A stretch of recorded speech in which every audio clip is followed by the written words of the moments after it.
Hi everybody who's watching us. Welcome to our live Facebook video, the first of a series on the bootcamp program. We're here to intro you to the International Scout Out Day on March 23rd, which is a wonderful opportunity to meet all the young, talented developers coming out of the bootcamp program.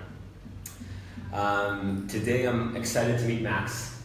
And we're gonna tell you a little bit about ourselves, and then we're gonna ask each other some interesting questions to share some perspective on boot campers going into the industry, and from the perspective of the hiring managers and the startups. So let's start maybe with some intros. Max, you want to start? Yeah, sure. Hello, very nice to meet you. We just met a couple of minutes ago. So I came to Israel about a year and a half ago. I did my bachelor's is actually in history, and then naturally I decided that I would like to become a programmer. So basically I came to, and I heard about this course that you could do, this coding bootcamp. You can do them all over the world. I decided that Israel would be a great place to do it, and Israel Tech Challenge was a great option for the program. So I came here for 5 months. I did the bootcamp, which I suppose we'll hear more about now.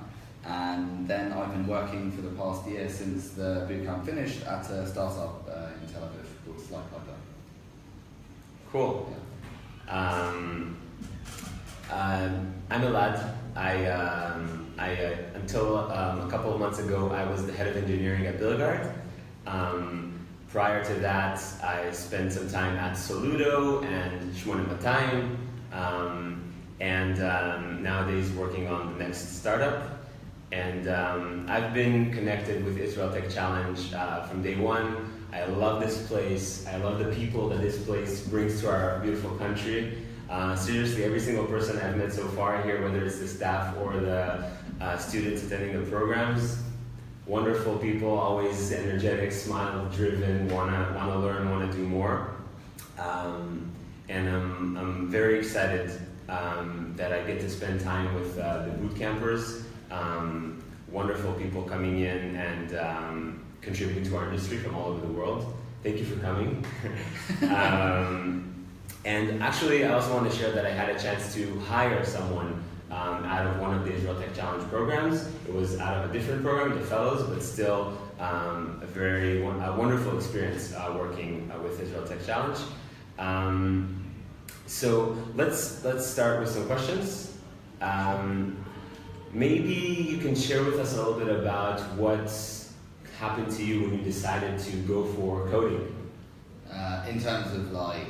What made you make that decision? Oh, right. Well, so given my fantastic job prospects coming out of a history degree, I thought that I might need to, I'd have another look at what I wanted to do. I'd worked back in London in sort of doing internships in startups over the summer. I was doing like marketing and this kind of thing for them. And I loved it. I loved the energy, I loved the atmosphere, and I thought that, how could I best find a way to like get my foot in the door of the industry? And I thought that learning to code would be a really, really great way to do that. And then it was, I just kind of thought I'd apply to some boot camps. I managed to get in here, and I kind of just came to see how it would go. Essentially, I didn't really know if I'd love it. I might have hated it, but it turns out I did really love it. So I'm not sure everybody even knows what you guys learn here. Maybe you can share a little bit about what did you learn in your time here? Yeah. Okay. So you basically I have done literally zero computer science, zero coding. Like I've been writing sort of in any kind of academic sense, only ever doing like writing things. So you start learning just the basics of programming, the very, very basic, in terms of like the main tools you can use, this kind of thing, and you kind of just like go through, and like the idea is to put some faith in your own ability and the school's ability that things will start to sort of fall into place as you learn different parts of the puzzle and kind of start to piece them together. Should I talk about maybe like some specific languages? Yeah. So essentially, we basically started learning with Java.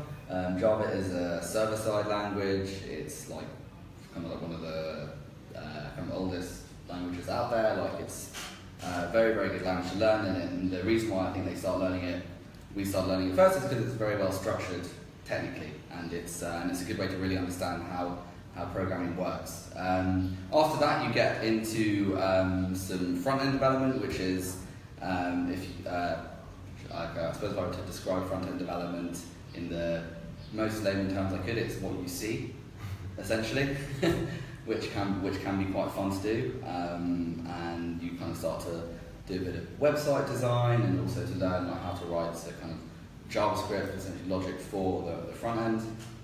And then after that, you start to tie it together. You'll learn Python, which you also may have heard of, and then you get introduced to the concept of web frameworks with something called Django, which is a framework written in Python. I don't know if I'm really making any sense to people who don't know any programming, and then you basically tie it all together, and then by the end of 5 months, you find yourself with a funky web application that you've written all by yourself. And when you look back at the sort of the first week when you're not understanding how anything works, it's quite a cool feeling. So yeah. And you also learn how to use databases, right? Yeah. So we learn how to use databases. We work with SQL-based databases. We are also made aware that there is something called NoSQL. That at the time that was, I think I understand it now, but at the time that was far too confusing to tell that something that wasn't what I was learning. So you kind of basically work with that. You understand that databases are, of course, a crucial part of any web application because that's where you have data. Basically by the end of the course, you are fully capable to do every part of what is required to work as a web developer. Cool, very cool. Was it fun? Absolutely. It's intense. You have to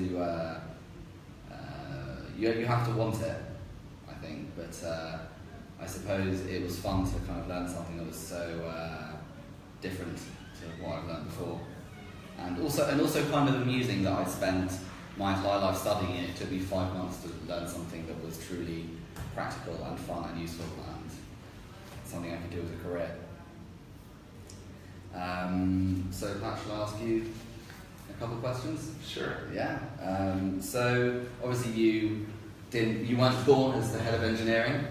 You have some roots. So I assume you started out as a junior. Could you tell me about your experiences there? Yeah. So I first got acquainted with programming when I was 7. Wow. Tel Aviv University had a program for nerds. Kindergarten program. And my dad was awesome enough to hear about it and just take me there. When you're 7, you don't really have discovery abilities. No. Also, we didn't have Google at the time. I honestly don't know how we found out. So I remember writing my first computer game in Pascal. Okay. No one uses Pascal. It was, a language for teaching. And throughout my childhood, I remember just playing with code and the internet and discovering this world.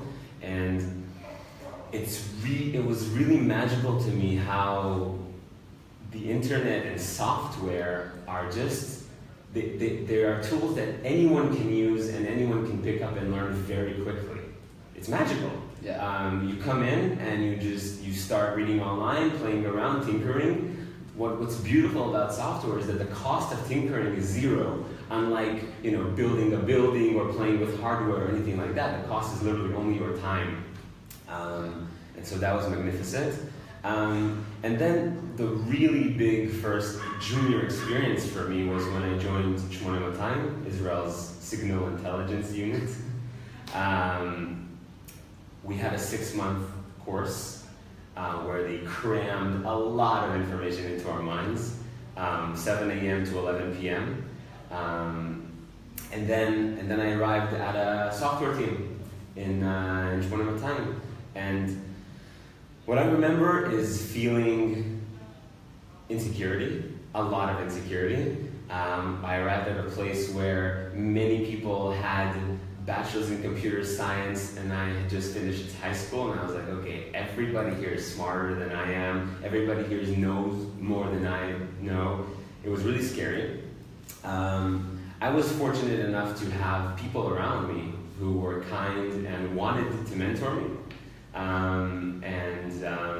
And through those people, I learned a lot very quickly. So for me, the junior experience was a lot of excitement, a lot of fear, and with kind people, things came together and sort of propelled me upward. So it sounds actually kind of similar to a boot camp, except you were actually in a boot camp. Yeah. In a more strict sense, I suppose. So, all right. So then, now we are fast forward a few years. You are now head of engineering. You're hiring people. Like, what makes you want to hire a junior? Obviously, there's so many tech jobs nowadays. You can always hire the guy with 10 years experience, and like, why would you want to hire me as opposed to someone else with more experience? Yeah, that's actually a great question, and I think it has many answers. And I think if you asked different engineering managers, you would get completely different answers. First of all, I have to be honest and say that in companies that I was at, both Saludo and Billguard, for most of the time at least, we were in a position as a company where the circumstances of funding and needing to ship product, etc., and the size of the team wasn't really, we weren't in a place where we felt extremely comfortable hiring junior developers. We were more in a place where we felt we needed people with many years of experience who can get a lot done really fast and come in with a lot of know-hows because we were in this mode of needing to ship where we felt like our developers couldn't invest a lot of time mentoring others. We're talking about a team of 8 people, right. So it's not a big team. I think that as a team grows, and I did have a chance to see that happening at Saludo, previous company I was at, then we could hire people straight out of college or with less experience. And I think that it's a combination of having open positions for the type of skills that they come with. So if it's from the boot camp, maybe it's more on the front end side. And also having, I think the main parameter for me is having the team size and enough resources to know that I can be there for that person and mentor them in the beginning so that then they can rise and become stars in the team. What I wouldn't want to do to my team or to someone new coming to the team is hire them and then not have the resources to help them learn everything they need and become really successful. What I love about junior developers from anywhere, and especially from the bootcamp, is how curious and passionate you guys are, and how I think more so than senior developers, you are not cynical about anything, nothing, and you're willing to take on whatever, and you'll do whatever it takes to prove to yourselves that you're awesome, and to prove to the company that they made the right decision believing in you. And when I think about the people that I want to work with, I want to work with people who are not cynical, who are excited and passionate. And when you're a fast learner, even if you're a senior, if you now need to learn a completely new tech stack, then maybe your advantage over a junior who's super excited and super passionate and is tech savvy isn't so great. So maybe I would want a nice combo of people with 10 plus experience, 10 years plus of experience, and more junior developers with a lot of fire in them. Yeah, I think it's interesting you talk about like the ability to learn new stacks, because that is basically what a junior is doing. You come in, you're always going to be asked to learn new things, like wherever you're going. I think that one thing that I've kind of managed to show, a skill that you really learn in the bootcamp is how to teach yourself. there's only so much that however many teachers can teach you in 5 months. It's like impossible to learn so much. So I think that definitely one thing you learn on the bootcamp is how to be self-sufficient wherever you go to work. Yeah, definitely. I think that being able to teach yourself is probably the -- 1 skill I expect of myself as an engineer, and I think that all good engineers expect that of themselves. Yeah, I think it's the nature of working as an engineer. Yeah, absolutely. So I think that if I'm trying to think of some of the concerns that engineering managers might have about hiring people out of the bootcamp, is exactly that ability to fit in the early days when you're just joining the company, you're coming in and you just got out of a bootcamp, you don't really have real work experience as an engineer. Can you talk a little bit about how that was for you coming from the bootcamp to the company, and what was it like to interact with fellow engineers and managers there, and how did that come together? Yeah, I mean, I think that it definitely redefined being thrown in the deep end for me. But I think you have to go in with an attitude. I mean, I think that as someone joining a company, you have to go in with the attitude that you just have, that you're going to work hard, long hours, you're going to have to catch up, you're going to have to put in the effort. But I think that on on the manager's side, that if they recognise and they see those attributes in a person, they should feel assured that that they will get results from that. I mean, if I talk about the first couple of months when I started working, my ability to complete tasks was there. I was completing tasks, there were things being deployed. However, the questions I was asking were different. There are sometimes I just hadn't done something before, and I literally had no idea what to do, and I would and then I would ask help. Obviously, like a year later, these aren't questions I ask anymore, and I suppose that the manager should the questions that will be asked will only be asked once. I think that. And if they've hired the right kind of character, then if I get the answer to the question, I'll write it down somewhere. I won't need to ask it again. And I think definitely on a maybe more, how would I say, in a nicer sense, that I think people sort of enjoy to teach in general. I think that could be, if you're head of engineering, then as well as you also have the opportunity to teach other people, and I think that can be a very rewarding experience. I would have thought. This is definitely the impression I got when I was being taught. Yeah, definitely. So you felt like the developers around you were excited to mentor you and be there for you? Yeah, I think it can be a really nice experience to have that opportunity. Obviously, there's a limit, but if you're not learning, then you're not. Then that I suppose would be annoying. But if you are able to learn, which I suppose if you've come through a bootcamp and managed to get a job is possible, then I think that can be it can create a great atmosphere in the development team, I think. And do you remember how long approximately it took you to write production code to deploy something? Oh, I mean, first week, it was, yeah. I mean, I suppose I was in a slightly smaller company, so they were kind of just you're in good, get on with it. How did it feel to deploy code to production? It was cool. Yeah. Yeah.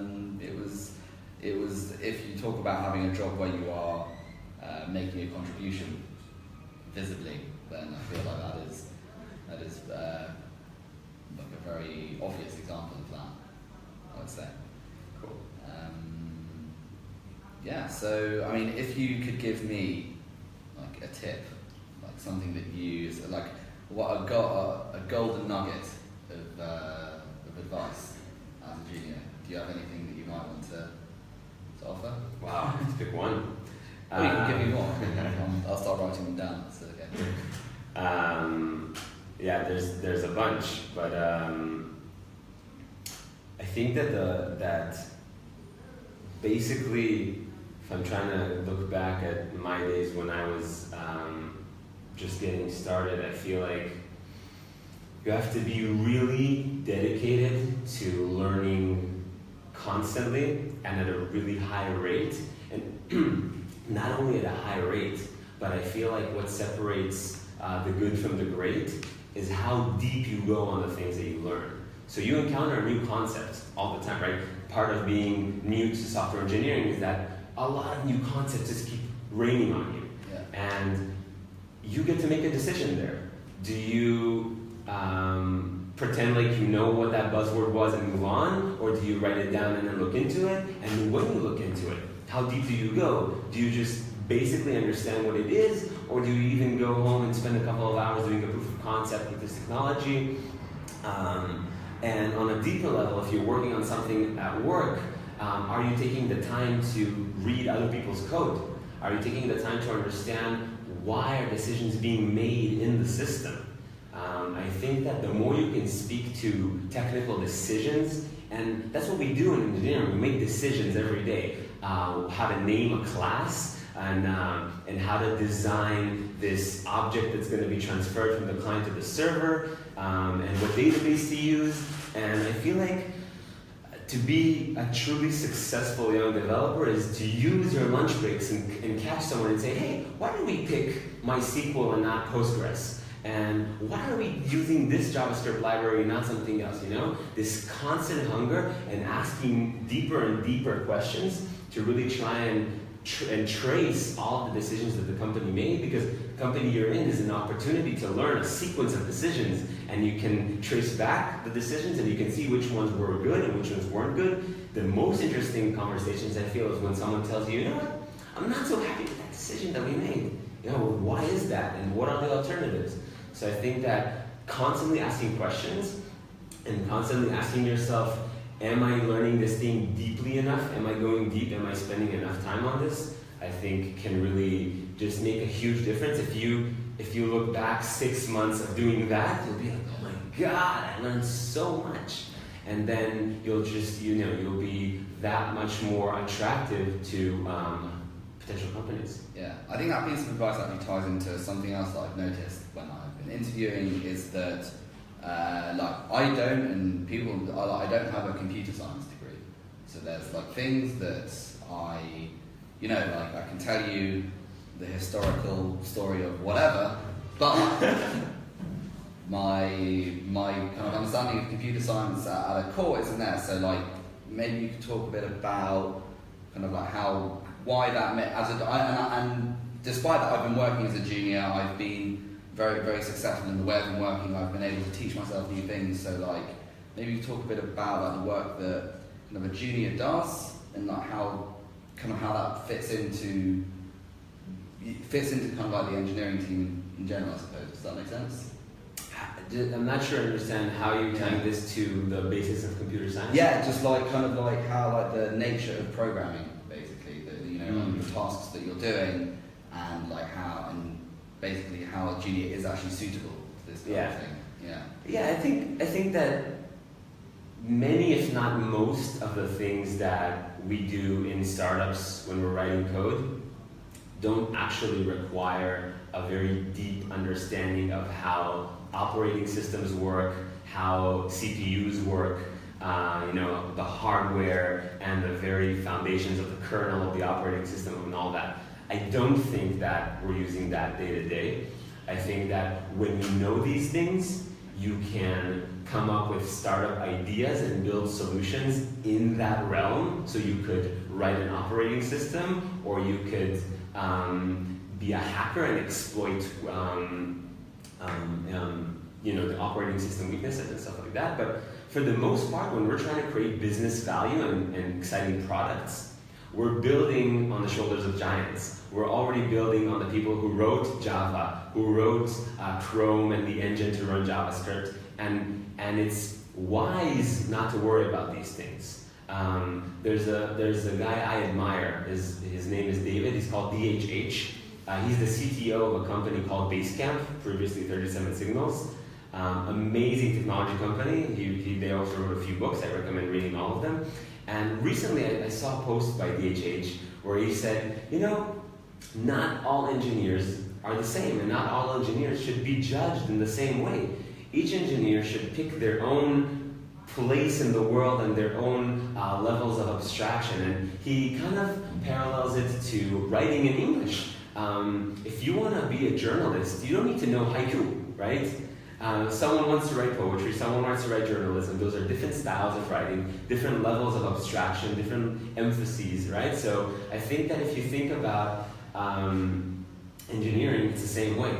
We need to have a diversity of engineers. We need people who are most excited about front-end and JavaScript, and we need people like DHH to get excited about Ruby and then write Rails. He wrote Rails, which is now super popular. He's a magnificent person. And so that's how we should look at the industry, you know? We should push people to specialize and to pick their own niche and to pick their own technology stack and their own level of abstraction, as he calls it. Some people will be low level, some people will be high level, and together that forms a diverse, successful team.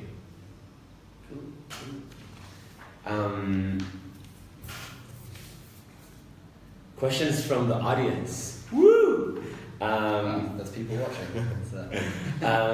Is being a junior dev in Israel feasible? Is that the question? Feasible? Yeah. Yes. Well, I'm a junior dev in Israel. Yeah, maybe. I suppose, like, if we try and kind of dissect what that means. I mean, in terms of maybe getting a job, is that like I think so. Is that kind of like a possibility? Yeah, I think that what has been very kind of character building about being in Israel is that you have to, in the way that culture works, you really have to kind of be forceful, and you have to network, and you have to, and this is something that you really learn how to do. You know, meet someone, you're having some lunch, and you meet, you know, everyone's working tech, and some guy is a CTO of his own startup, and you can chat to him and say, yeah, I'm looking for a job, and maybe this could be relevant, you know. And this is, so first of all, yeah, that kind of approach is really works in Israel, and I think personally, like, to take that outside of Israel will be like a very kind of useful facet of my character, I suppose. And also, Israel Tech Challenge have a hiring department. They are helping you get jobs. They know people. So if you do your bit, then they can also do their bit, and it's, you know, I suppose I am just one example of proof that it is very feasible to get a job as a junior in Israel. Do you remember approximately how long it took you to find a job? Actually, it was quite quick to me, about a month. So, a month? Yeah. That's awesome. Yeah. I want to also share from my point of view that also as a mentor, I got the opportunity to be exposed to more people from the bootcamp, and I can say that I know many examples of people who have found a job from Israel Tech Challenge, and not only, also from other bootcamps in Israel. Actually, my fiance works for another bootcamp, and so. but yeah, also people from there also can get jobs. So definitely, it's feasible, and I think it's a matter of many of the things that we've discussed here, right? Finding the program, committing to it, investing everything you have in it, learning, and then also doing the networking. And in Israel, you're right, you pointed this out, this is a huge thing. If you're nice and you're smiling and you're out there, then you'll find the opportunity eventually. Another question, what is this? Perks. Perks. What are perks of being an international junior developer in Israel? Okay, so what is the why is it cool to be an international junior dev in Israel? Max, what are your thoughts? Yeah, I suppose you can't really answer that question. Being an international junior dev, the perks. That's kind of I don't think necessarily specifically Israel, but like the advantages in general of living abroad are numerous. You know, to kind of go from the comforts of your hometown to a new country. I mean, you know, new different working cultures.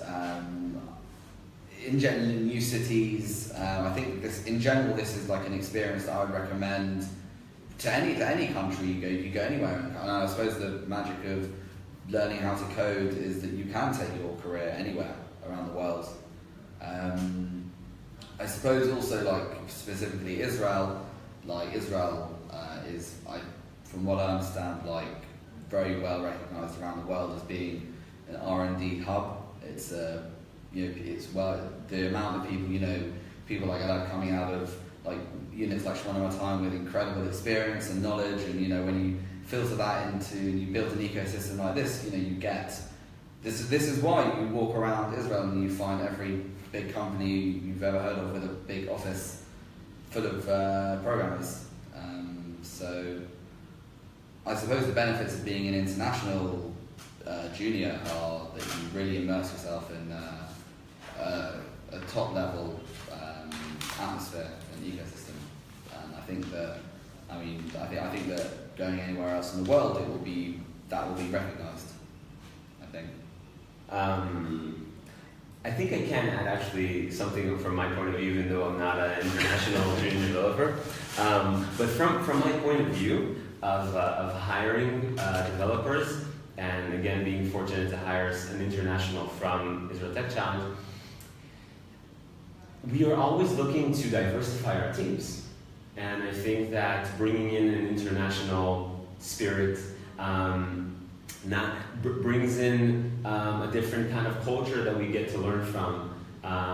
When we hired someone from Argentina, our company got awesome asados that he would just make for us on the rooftop, and that would do something to the team. It changes the team DNA, and it brings us around something. And one of the fun nights that I remember from our team last year was that all of our entire engineering team, we went to someone's apartment from the team, and Sebi, the guy from Argentina that joined our team, made this feast for us, and we just ate meat and drank beer and and sort of engaged in conversation, and we had some nice moments there. And I think that was a gift thanks to his coming from Argentina that I don't know if we would have gotten otherwise. So I think that I was lucky, and I think that other teams would be lucky to have someone come from the outside and bring something different to the table.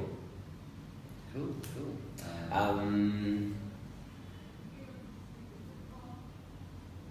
Let's see. So interesting question, actually. As we said before, someone can learn to be a developer on the internet. Yeah. Right? Okay. So can you speak a little bit to what do you think is the advantage of going to the bootcamp versus learning on your own? Internet? I think it's very straightforward. I think that to learn things on your own, you have to understand what you're learning. I think personally, if I tried a bit on my own. I mean, it is possible. I mean, maybe, but it's kind of a bit like trying to write a literature essay in French if you've never been to a French lesson. It's just, I think you need the way people learn anything is through people who are more experienced than them, and I think that's what you get when you enroll in a course. Definitely, I think that the advantages of coming here is that you are taught, and after that you are then able to teach yourself. I'm teaching myself new things all the time, and I'm not, ringing people up to ask me how to do it. But at the beginning, I did need help, and I think that's what I think we touched on it, that you learn how to teach yourself when you're on a coding bootcamp, and so I think that definitely the ability to be taught, the opportunity to be taught by someone is very valuable and much better than being at home trying to teach yourself. Also something that I like is especially is learning through doing, and I feel like at the bootcamp you have a lot of opportunity to do that because someone is helping you with complex exercises, and not to mention the final project in the end where you get to work on a team for 3 weeks on a challenge, and most recently now some challenges are also coming from the industry, and you know that makes you feel like you understand the industry better, and you get to spend an extensive period of time working on something specific that, you know, with a specific purpose. Whereas you know, if you're at home trying to come up with your own project, it can sometimes be more difficult, and you know, also you're alone versus working in a team here. You don't want to be alone. Yeah. It's not very fun. Yeah. I think I'm out of questions. Yeah. Anything else for you? I'm trying to think. I mean, there's like thousands of things I could ask. I mean, it's my word. I don't really know. It's yeah. I'm trying to think of other things that are, I suppose, that I need to know. Basically, which are lots of things. Okay, should we wrap it up? Great. So, are we still? Yeah, cool. So, I just want to say thank you for the people who are watching and also submitting questions. Awesome. Yeah. That's great. And thank you to Israel Tech Challenge for having us. Thank you, Max, for the fun conversation. Thank you to Elad as well. And finally, just a quick reminder, March 23rd, the International Scout Out Day of the Bootcamp. Come see the final projects, come meet these awesome people. I hope to see you there.